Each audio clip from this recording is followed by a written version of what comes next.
đâu à tụi này không lưới mà thì là lẽ đi đâu đi nữa có anh chân nhỉ nasi pubi này có thế thank you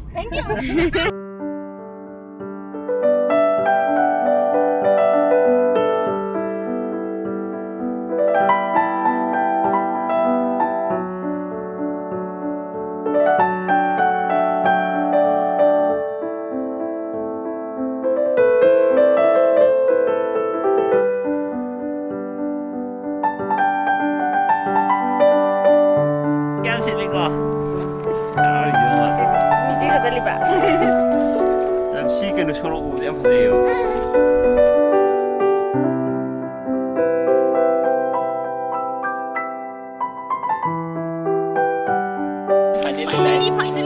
펌지 파이널 잡을게요. 가자 해보세요.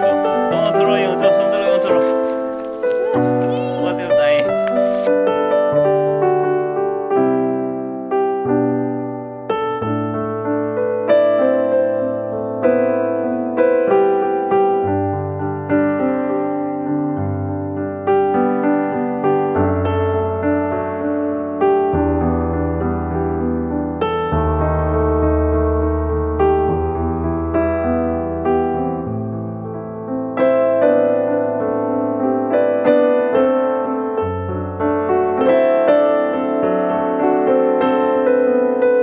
Good morning, ma'am. Kau dengan si koko cakap si dia yang macam form tu satu ni kau. Form tu kau main tu biar dua kau ni lepas form jadi kita am lapi. Lepas bahagia ke, scenery fazal macam tu cakap ke. Cakap lagi ke bye bye tu bahaya lepas ni. Tu. Bye bye. Dia pun cakap lima form tu. Yang cilam dia asal buat cakap ready made tu dah. Form yang cilam dia kau asal buat cakap kau ni pura kau cakap tu tahu lah macam tu ni. Aku sih pung amat asal kadore. Aku yang saya deh hona reje. Abe mana, mama ne, dagi dia gabok ne, nini bem ne, nelen cembi ne. Kau memang hona reje. Pung tama tu kita target ne. Tama tu dia thokwa na gua. Aduh, cina amat tare. Gua. Tama tu gua mau ke di mana gua? Wan tu lokok cakap ni gua ni. Ayah, kau wan ni ni pung ke hari. Maya katanya. Aku aja misu re. Kamera apa tu tham gre? Si kamera je nama ni. Sana je tu deh. Ya apa? Yang sana ni sih yang pasai. Mana pasai je? Kau tu non tiang. Kulit ni pasai aja. Masak nanti apa? Kulit tu inam dia, iban ini lebih banyak kok. Lepas kan dalam pasai. Bye bye. Salah tu. Si ke journey je si deh hoga. Si Kangla le deh. Aduh, aku je Kangla lagi saya mau main kaktu ya. Kangla pad. Ada juga, jadi aku gari dah lewat kilometer je 6,994.7 kilometer lagi. Orang air orang kan kilometer kaya lagi tu yang sih. Kalau kaya tu dia, kaya tu dia tahu kaya. Jadi long tong kan tu deh. Video kau tengok cuba. Ni mau kita tempat semana tu ni apa? Salah ke tahu ay betul sih.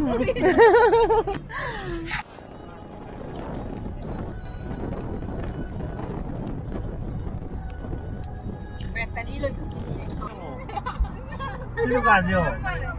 Ayah. Bos saya apa? Lengkap sama tunggu lemau besar tu ni apa itu? Ia tu ni apa sih pasal sawan? Thawal Bazaar yo. Pasal Thawal Bazaar yo re. Ada betul jauh ni tadi. Sekolah kan tak betul sangka, aku tinggal kat sana kan tinggal kat sana.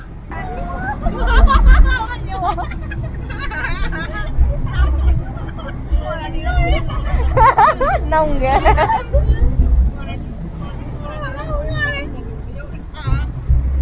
Thế Panel Bazaar làm thôi em coi gì. Chỉ đấy đi chinh gì làm bi hồ rồi ní.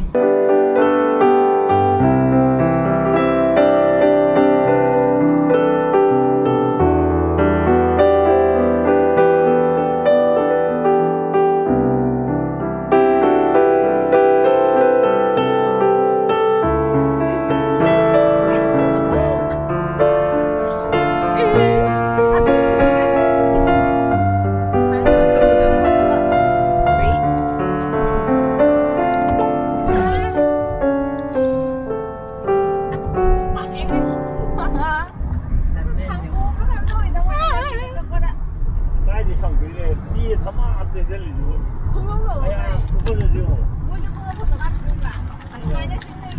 온통과 있대. 파자와 남기도 온통과 있대.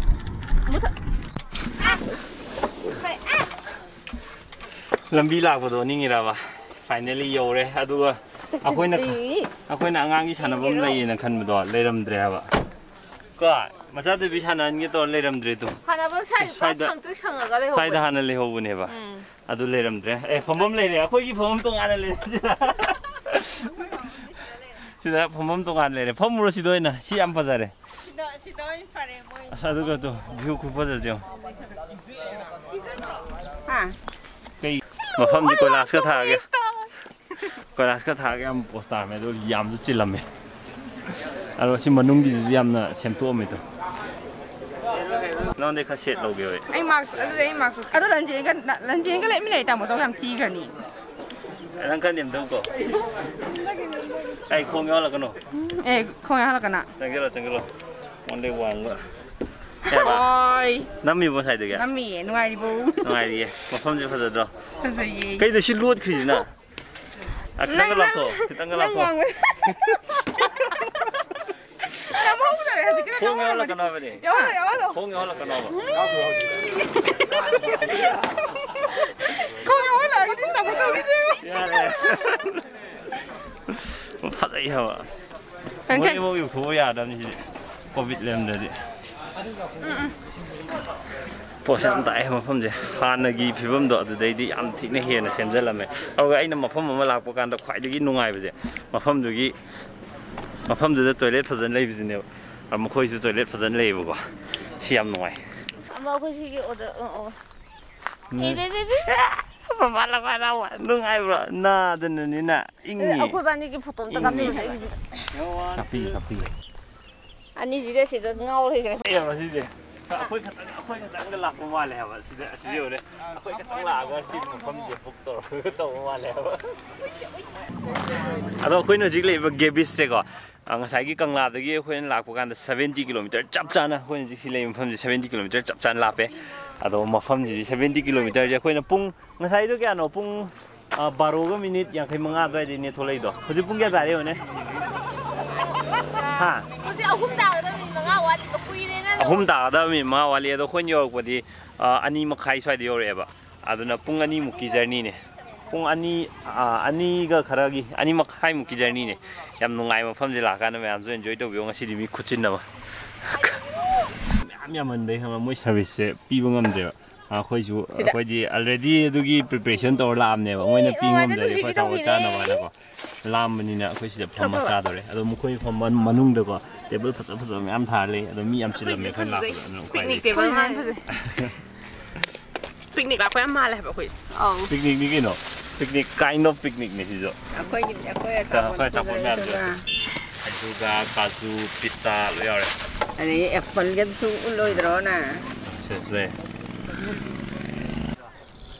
semua ada tai jo tai sen tai ya dei tai achapot ngai ba numidang ta do re ba oi ma da photo nam ne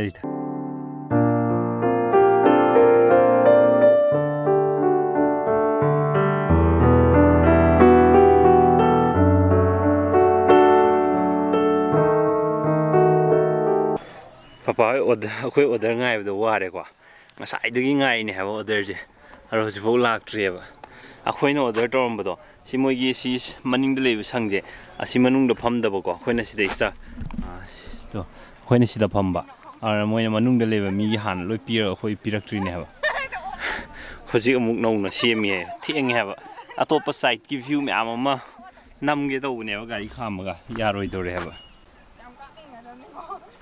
시기 뷰지 쿠바자마 시마 바지 파이널리 아로 뭐 폼지 파이널 아차봇 게 오가나 웬 파세요도 또 들어 영도 섬들로 영 들어 와서 다이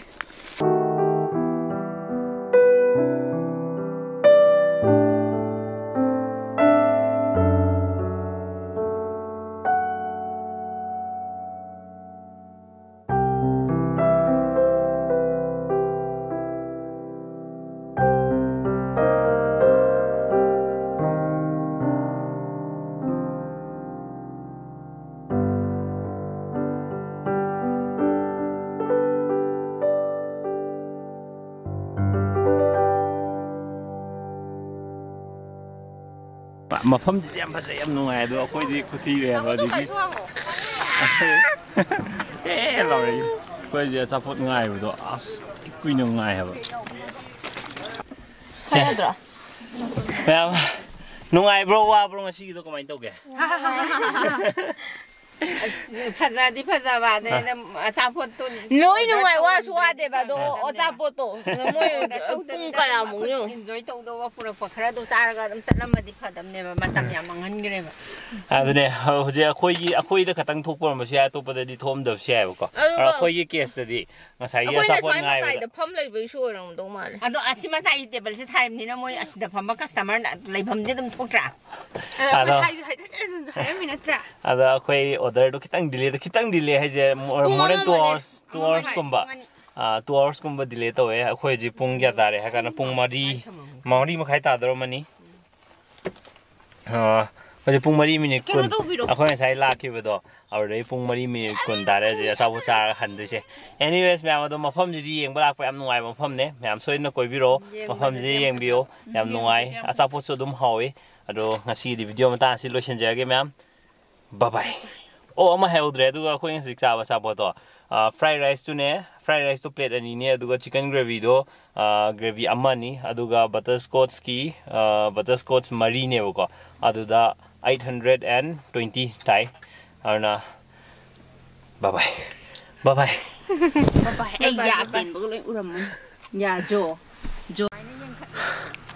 ꯑꯩꯈꯣꯏ ꯍꯧꯖꯤꯛ ꯉꯥꯛꯇꯪ break ꯑꯃ ꯂꯧꯔꯦ ꯉꯁꯥꯏꯗꯒꯤ ꯊꯧꯔꯛꯄꯒꯤ ꯋꯥꯏꯅ ꯉꯁꯥꯏꯕꯨꯗꯤ ꯌꯥꯝ ꯁꯥꯡ ꯄꯣꯊꯥꯎꯔꯕꯅꯦꯕ ꯑꯗꯨꯏꯁꯨ ꯃꯐꯝꯁꯦ ꯌꯥꯝ ꯐꯖꯩꯗ ꯕ꯭ꯔꯦꯛ ꯑꯃ ꯂꯧꯔꯦ ꯁꯤꯗ ꯑꯩꯈꯣꯏ ꯃꯌꯥꯝ ꯐꯣꯇꯣ ꯀꯥꯞꯅꯔꯤ ꯐꯖꯁꯦ